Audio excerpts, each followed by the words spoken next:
अस्सलामुअलैकुम दोस्तों, welcome to top 5 best Urdu. दोस्तों, लिबनान के कैपिटल बैरूत में जो कल धमाका पेश आया, इसकी असल वजह क्या थी और किस वजह से ये धमाका पेश आया, और कई लोगों ने इसकी फुटेज अपने मोबाइल में कैप्चर भी की। आज हम आपको बताएंगे कि असल वजह क्या थी इस धमाके के पेश आने की।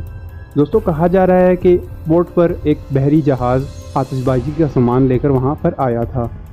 अभी तक ये वजह मालूम नहीं हो सकी है कि इस आतिशबाजी के सामान को आग कैसे लगी, लेकिन बहरी जहाज़ में मौजूद आतिशबाजी के सामान को आग लगने के बाइस 2 धमाके पेश आए, जिसमें 30 से ज़ायद अफराद अपनी जान की बाजी हार गए और दर्जनों अफराद इससे ज़ख्मी भी हुए। कई इमारतों को नुकसान भी पहुंचा और कई गाड़ियां, कई जगहें बिल्कुल तहस नहस होकर रह गईं।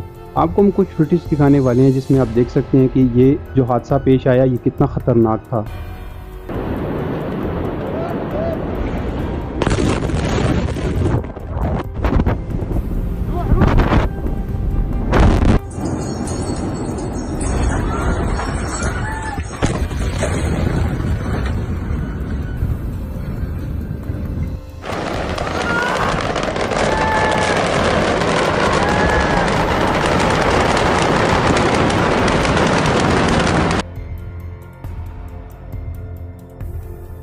देखते ही देखते दोस्तों, पूरे शहर को तबाह करके रख देने वाला ये धमाका कितना ख़तरनाक था, जिसमें कई लोगों की जान भी चली गई और कई लोग ज़ख्मी भी हो गए।